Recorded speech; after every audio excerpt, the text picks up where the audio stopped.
वर्तमान ration card धारी आसला सबुठु बड़ खबर। तेबे देश में लोक भारत सरकार द्वारा अनेक योजना परिचालित होउछि। देश में कोटी कोटी लोक एही योजना गुड़िकर लाभ पाउछन्ति। तेबे कम मूल्य रे राशन पाई भारत सरकार राशन कार्ड प्रदान करछन्ति। देश में कोटी कोटी लोकंकर राशन कार्ड अछि। एथिसहित गरीब एवं अभावी लोकंकु मागणा चिकित्सा जोगाइबा पई आयुष्मान भारत योजना चलीछि। ए योजना अधीन रे हिताधिकारी माने 5 लाख टंका पर्यंत मागणा चिकित्सा पाई परिबे। ए योजना माध्यम रे देश रे कोटी कोटी लोक मागणा चिकित्सार सुविधा पाउछन्ति। तेबे आयुष्मान कार्ड को नै आसिला आउ एक बड़ खबर। आसंतु देखिबा कोन रहिछि संपूर्ण अपडेट। वीडियो को देखिया पूर्व गोटे लाइक करंतु। चैनल को जदि प्रथम थर आछन्ति चैनल को सब्सक्राइब करी पाखरे आस्थवा घंटी चिन्ह को दबाई ऑल सिलेक्ट करनियंतु।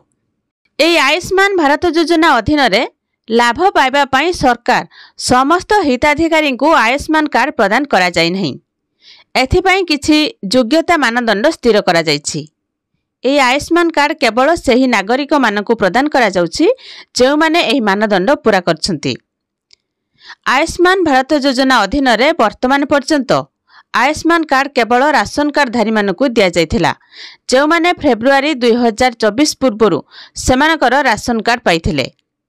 किंतु वर्तमान एहाकु परिवर्तन करा जायछि जहा लक्ष लक्ष लोकंकु उपकृत करिवो। सबुठु बड़ कथा हला जे 2024 मार्च रे जे माने राशन कार्ड तयारी करछन्ति वर्तमान से माने आयुष्मान कार्ड पाई मध्य आवेदन करि परिबे।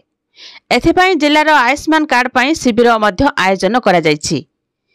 ए राशन कार्ड साहाय्य रे एठाकु जाई आयुष्मान कार्ड तयारी करै परिबे। आपण माने जनसेवा केंद्र किंबा अंगनवाड़ी केंद्र किंबा आशाकर्मी को साहाय्य रे आयुष्मान कार्ड मध्य तयारी करै परिबे जहा द्वारा 5 लाख टंका पर्यंत मागणा चिकित्सा पाई परिबे। एही योजना माध्यम रे आपण माने मागणा रे चिकित्सा सुविधा पाइबे जहाकि देश रे कोटी कोटी लोक एथिरे मागणा रे चिकित्सा पाउछन्ति। तेबे गरीब एवं अभावी लोकन को मागणा चिकित्सा जोगाइबा पई आयुष्मान भारत योजना चलीछि। आपण मानकर आयुष्मान कार्ड अछि कि नाही आ वीडियोटी केउ जिल्लारु देखुछन्ति कमेंट माध्यम रे जणाइबे।